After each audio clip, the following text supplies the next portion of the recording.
यौम आशूरा का जुलूस बरामद नहीं होगा। लगातार इस अहम खबर पर हमारी नज़र बनी हुई है और तमाम तर तफसीलात आपको देते रहेंगे। एक और अहम खबर, अफगानिस्तान की सिक्योरिटी सूरत हाल पर अक़वाम मुत्तहिदा के सेक्रेटरी जनरल एंटोनियो गुतरेस ने तशवीश का इजहार किया है। उनके मुताबिक तालिबान और अफगान सिक्योरिटी फोर्स के बीच लड़ाई से काफ़ी नुकसान हुआ है। ख़ासतौर पर ख़वातीन और बच्चे सबसे ज़्यादा मुतासिर रहे हैं। अक़वाम मुत्तहिदा के सेक्रेटरी जनरल के मुताबिक कम अज़ कम 2,41,000 अफराद अफगानिस्तान छोड़ने पर मजबूर हुए हैं।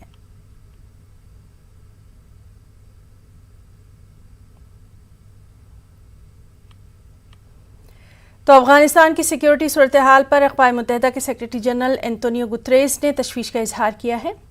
उनके मुताबिक तालिबान और अफगान सिक्योरिटी फोर्स के बीच लड़ाई से काफ़ी नुकसान हुआ है। ख़ासतौर पर ख़वातीन और बच्चे सबसे ज़्यादा मुतासिर हैं।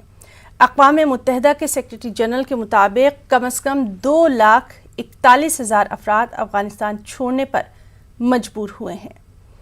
तो अफगानिस्तान की क्या कुछ सूरत हाल है, लगातार उस पर नज़र बनी हुई है और इस पर UN के सेक्रेटरी जनरल एंटोनियो गुतरेस ने भी तशवीश का इजहार किया है और साफ तौर पे उन्होंने कहा है अपने बयान में कि तालिबान और अफगान सिक्योरिटी फोर्स के बीच लड़ाई से सबसे ज़्यादा नुकसान, सबसे ज़्यादा अगर कोई मुतासिर है तो वो वहाँ के ख़वातीन और बच्चे हैं।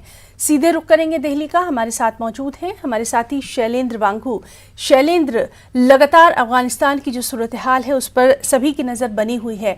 अब एंटोनियो गुतरेस ने भी अपना ये बयान दिया है और सबसे ज़्यादा अहम कि सबसे ज़्यादा मुतासिर यहाँ की जो ख़वातीन हैं और यहाँ के बच्चे हैं वो हैं।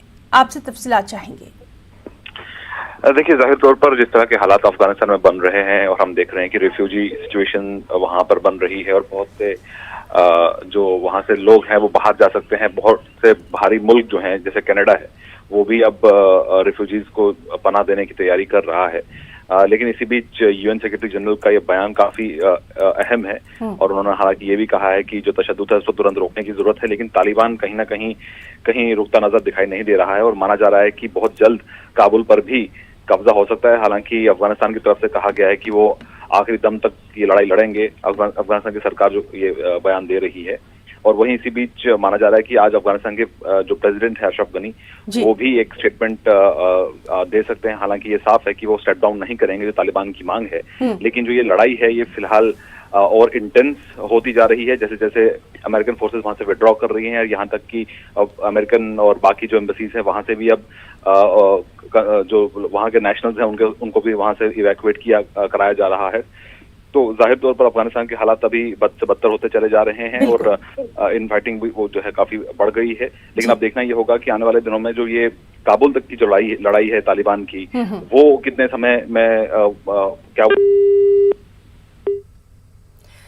जी शैलेंद्र, बहुत बहुत शुक्रिया आपका तमाम तर जानकारी के लिए।